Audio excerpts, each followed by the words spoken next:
Everyone. तो आज हम बात करेंगे एक बहुत ही इम्पॉर्टेंट टॉपिक के बारे में जो कि हम सबकी लाइफ में होता है, और वो है कॉन्फ्लिक्ट। कॉन्फ्लिक्ट अपने पार्टनर्स के साथ, कॉन्फ्लिक्ट फ्रेंड्स के साथ, कॉन्फ्लिक्ट जॉब पे या पेरेंट्स के साथ, या किसी भी रिलेशनशिप में, इवन पब्लिक में दूसरे लोगों के साथ। मतलब कॉन्फ्लिक्ट तो किसी के साथ भी हो सकता है ना। प्रॉब्लम तब होती है जब हम किसी भी कॉन्फ्लिक्ट को या किसी भी प्रॉब्लम को जिस बंदे के साथ हम डील कर रहे हैं उसके साथ एसोसिएट कर देते हैं और उसको उसकी पर्सनालिटी का हिस्सा बना देते हैं। मसलन ये झूठा आदमी है और ये है ही ऐसी, ये तो दूसरों के बारे में बात ही ऐसे करती है, या इसको तो तमीज़ से बात करनी ही नहीं आती, पता नहीं खुद को समझती क्या है। ये बहुत कॉमन है।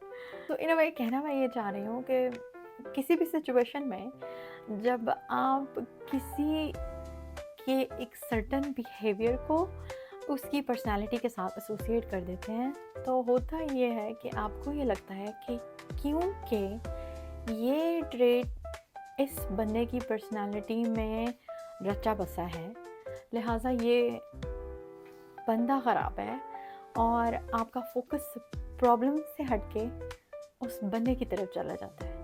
तो इस सिचुएशन में होगा क्या, आपके दिमाग को लगेगा कि भाई ये आदमी ठीक नहीं है, तो मसला कैसे हल हो सकता है, तो फिर हल तो कभी होगा नहीं ना, तो कॉन्फ्लिक्ट तो अपनी जगह पे रहेगी। तो सबसे पहले आपने हल तलाश करने के लिए ये करना है कि आपने प्रॉब्लम को बंदे से अलग कर देना, बजाय इसके कि ये अपने आप को पता नहीं समझती क्या है। तो आपको है कि ये स्टेटमेंट उसने इस तरह की दी थी कि जिससे मुझे ऐसा लगा कि जिसमें बहुत गरूर था। बिलीव मी, ये वाहिद तरीका है उस प्रॉब्लम को हल कर पाने का, वरना प्रॉब्लम्स कभी हल नहीं होंगी। अगर आप उन प्रॉब्लम्स को या उन कॉन्फ्लिक्ट्स को जो कि आपकी किसी भी बंदे के साथ हुई हैं, उनको अगर आप दूसरे बंदे की पर्सनालिटी का हिस्सा बना देंगे अपने जहन में, everything is in your mind, तो अगर आपने उसको अगले बंदे की पर्सनालिटी का हिस्सा बना दिया है तो आप कभी मसले को हल नहीं करेंगे। आप वो मसले अपने दिमाग में रखेंगे और फॉर एवर एंड एवर वो आपके साथ चलते रहेंगे और आपके साथ ही इस दुनिया से चले जाएंगे। और ऐसा होता है। बहुत सारे लोग बहुत सारे गिले शिकवे अपने दिल में लेके इस दुनिया से चले जाते हैं, लेकिन ये जीना भी कोई जीना है लल्लू। अब जब आपने प्रॉब्लम को इंसान से अलग कर लिया, उस बंदे से अलग कर लिया जिसके साथ आपकी कोई कॉन्फ्लिक्ट हुई थी, तो अब आप उसके रेजोल्यूशन की तरफ चलेंगे। अब आप ये देखेंगे कि इसको आप हल कैसे करें। उसको हल करने के लिए भी पहले ये जानना ज़रूरी है कि एग्जैक्टली इशू क्या है। कम्युनिकेशन का इशू है, क्या बात कोई और थी और उसने कर कोई और तरीके से दिया है, क्या कम्युनिकेशन का मसला है या एक्सपेक्टेशन का मसला है। मतलब हो सकता है दूसरे बंदे को आपसे एक्सपेक्टेशन किसी और तरह की हो और वो आप उस एक्सपेक्टेशन पे पूरे नहीं उतरे, तो अब उन्होंने किसी और तरीके से रिएक्ट कर दिया जिसको आप एक्सपेक्ट नहीं कर रहे थे, या फिर आपके या किसी और के स्पेसिफिक एक्शन की वजह से प्रॉब्लम हुई है, तो आप उसको आइडेंटिफाई कर सकते हैं। So basically understand the core issue.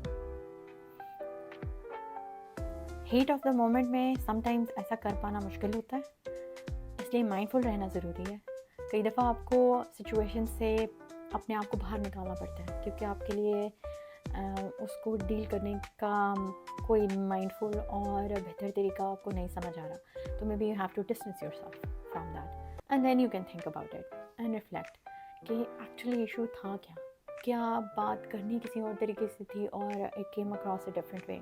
Communication problem था, एक्सपेक्टेशंस प्रॉब्लम था अगैन, या कोई स्पेसिफिक एक्शन से कोई प्रॉब्लम हुई है। रिमाइंड योरसेल्फ कि अगर प्रॉब्लम को आइडेंटिफाई करने के बाद आपको ये रियलाइज़ हुआ है कि गलती आपकी थी, तो आपने ये नहीं कहना कि आप गलत हैं, आपने ये कहना है कि आपसे गलती हो गई। इन दोनों चीज़ों में फ़र्क है। आप ख़ुद को ब्लेम नहीं करेंगे, आपसे एक गलत एक्शन हो गया है और आप उसको बेहतर करने की कोशिश करेंगे। जब आप अपने आप को भी प्रॉब्लम से अलग कर लेंगे तभी आप अपने अंदर भी कोई इम्प्रूवमेंट ला पाएंगे। सो कॉन्फ्लिक्ट रेजोल्यूशन के अंदर आप दूसरे पर्सन को प्रॉब्लम से डिसएसोसिएट करते करते अपने आप को उस प्रॉब्लम से एसोसिएट मत कर लीजिएगा, क्योंकि सेल्फ कंपैशन बहुत इम्पॉर्टेंट है किसी भी रिलेशनशिप को अच्छे तरीके से बनाने और चलाने के लिए।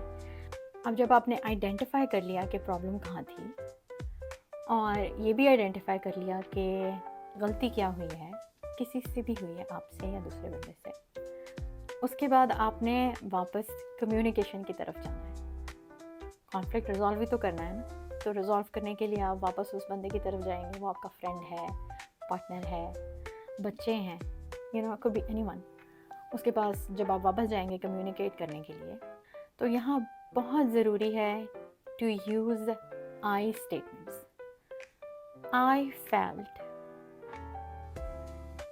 Heart broken. मुझे ऐसा लगा कि ये बात इस तरीके से नहीं होनी चाहिए थी। मैं थोड़ा परेशान हो गई, बट इस चीज़ के ऊपर बहुत ज़्यादा टाइम स्पेंड नहीं करना है कि मुझे ऐसा लगा, मैं हार्ट ब्रोकन हो गई, मुझे बहुत ज़्यादा परेशानी हुई, मेरा दिल टूट गया। लेकिन यहाँ हम उस सिचुएशन की बात नहीं कर रहे भाई, वो तो एक अलग टॉपिक है और उस बारे में शायद हम कभी और बात कर पाएँ। लेकिन यहाँ हम छोटे छोटे कॉन्फ्लिक्ट्स की बात कर रहे हैं।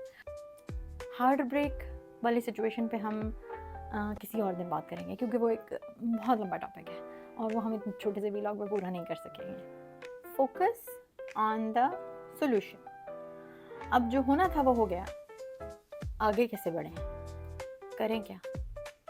आप पूछ सकते हैं, आप सॉल्यूशन ओरिएंटेड क्वेश्चंस पूछें। क्या लगता है आपको, हमें इसको कैसे हल करना चाहिए? आपको क्या लगता है हम इसको बेहतर तरीके से कैसे कर सकते हैं? आपको क्या लगता है कि ये बात किस तरह से होनी चाहिए थी तो ऐसा ना होता? इस दौरान एम्पैथी प्रैक्टिस करना बहुत ज़रूरी है। समझने की कोशिश करें और दूसरे की बात को बगैर इंटरप्ट किए सुनें। उनकी फीलिंग्स को एक्नॉलेज करें।